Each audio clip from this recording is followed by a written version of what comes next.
Hello. Sa nandyan, sa nanonood dito. Pagkatapos ng ulan, ngayon lang nakapaglakad dito sa labas. Naglalakad ako pero doon lang sa ng school. Nakita niyo yung upload ko na bumaha. Yun. Hanggang ngayon may tubig pa dito sa mga kalsada dito. Kaya naglakad lang ako dito malapit sa Ayan. Malapit dito sa tirahan ko. Mga 20 minutes din to lakarin. Simula dito sa bahay. Sa accommodation. Nilakad ko na. Hindi siya masyado mainit gawa ng, di ba nag-ulan nga. Sabi sa next week, uulan daw ulit. Okay lang naman sana umulan kaso lang, ang bilis bumaha.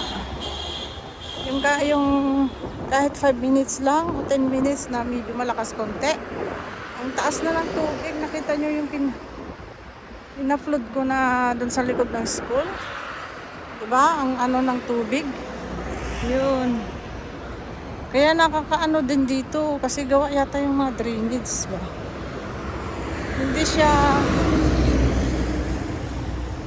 Hindi siya pababa yung tubig. Kundi pataas.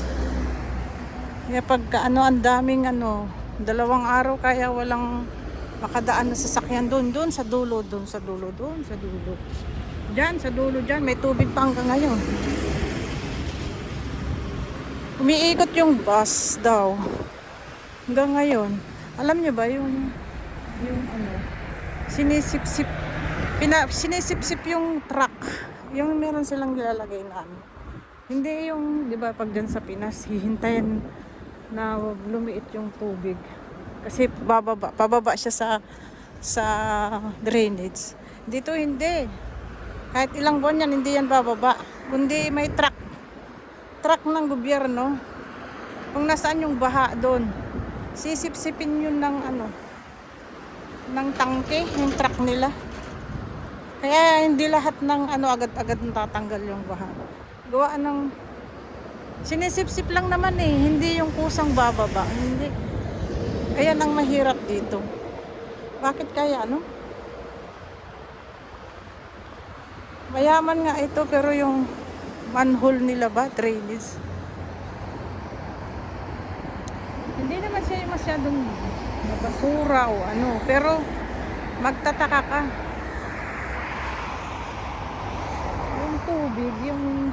Yung tubig ba imbis na pababa, hindi papanhik siya. Papanhik. Oo, papanhik siya.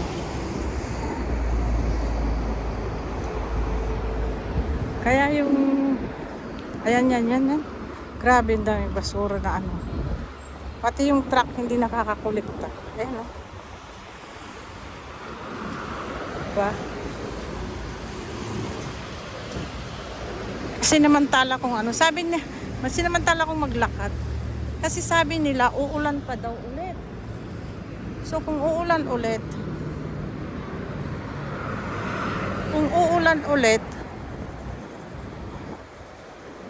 na naman yan? Pangalan mo? Yung teka nga, doon yata yung pupuntahan ko, yung grocery. Hindi, pharmacy. Try ko kayang bumili dyan sa pharmacy na yan. Inayat Oo.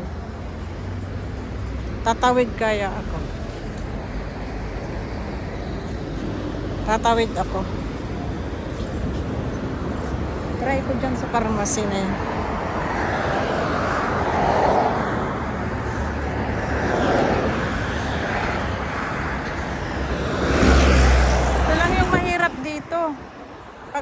Yung ulan lang naman niya ay mas malakas, kaso lang nasa 10 minutes lang yata yun. Wala pang 15 minutes o 15 minutes yun.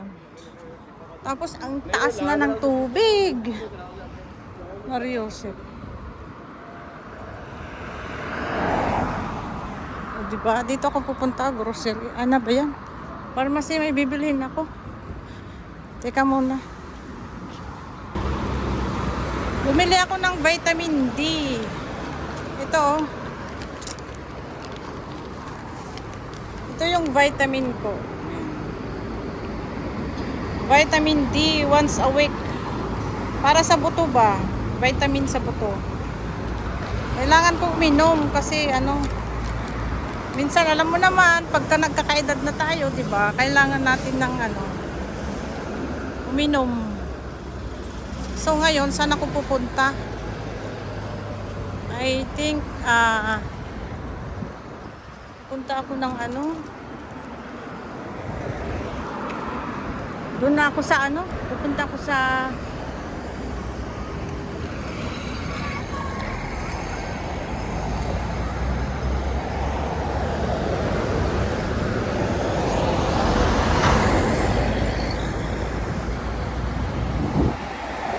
bibili ako ng sana may kamote. Gusto kong maglaga kasi pag ganitong nag-uulan, masarap yung nilagang kamote, di ba?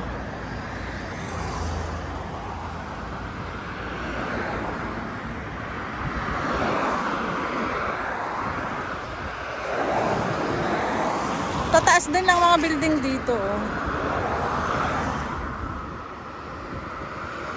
Diba?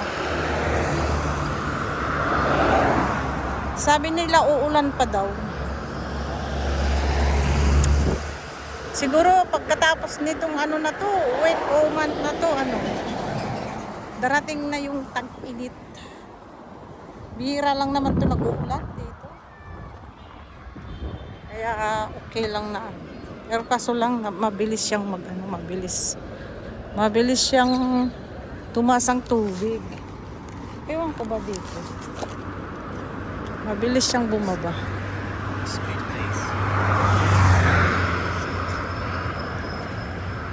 Kailangan kong magbili ng yung kamuting kahoy sana. Gusto ko yung maglaga.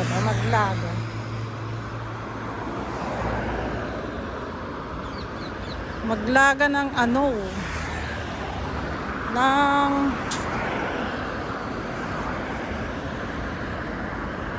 yung gadgarin din sana. Gusto ko yun eh. Kasi nung bata ko, gagadgadin namin yung kamuting kahoy. Hindi na namin yan binabalot. Tapos ipiprito. Yung mahina lang yung apoy. Yun. Mahina yung apoy. Yun yung lagi na. Kasi marami kami nun kamuting kahoy. Nagtitinda nga kami nun. Masipag kasi yung tatay ko nun. Titinda rin kami ng kamote.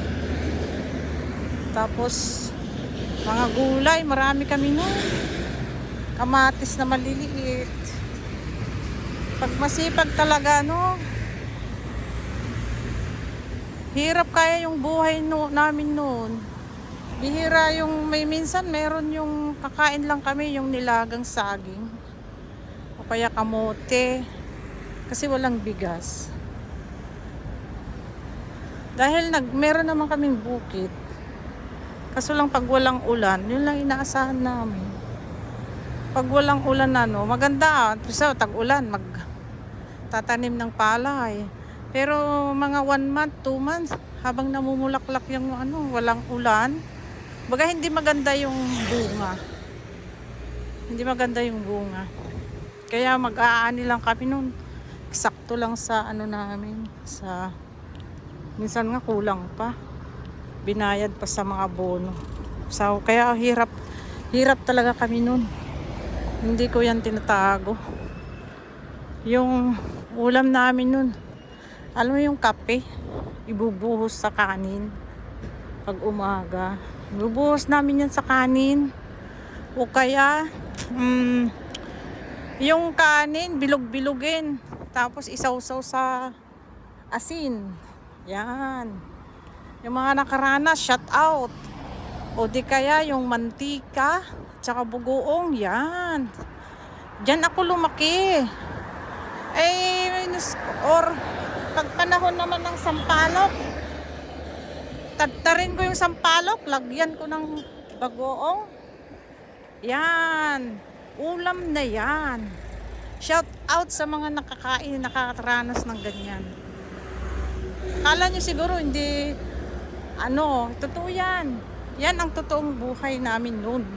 Nung araw, lumaki ako. Kasi tsaka ano pa yung isa? Yung tubig lang ha, tubig. Buhos sa kanin, lagyan mo ng asin. Yun. Kasi minsan walang mantika. Mahal din kasi mantika. Yung piso kasi noon parang 100 na noon. Pag may piso ka na noon, malaking bagay na yun. Yan yung totoong buhay namin nung araw. Hindi ako nagsinungaling. Tapos yung pinakamadalas kong kinakain, yung ulam sa umaga, yun. Yung kape, ibubuhos mo sa kanin, yun. Pero awa ng Diyos, hindi naman ako sakitin na lumaki. Tsaka lagi yung namin, yung kalabaw, gatas ng kalabaw, yan, nagtitinda kami noon. Yan yung lagi namin inuulam. Ibubuhos ko yan sa kanin. Yan. Kaya marami akong yung hirap ay nako. Mayaman ako sa hirap nung araw, nung maliit ako. Mayaman ako sa hirap. Bonggang-bonggang kahirapan. Kung kahirapan lang din ang pag-uusapan. Salamat mga kaibigan sa panunood. Sana wag kayong magsawa. Pupuntahan ko lahat kayo sa mga channel nyo. Magbakas lang kayo. Thank you. Salamat mga kaibigan. Thank you.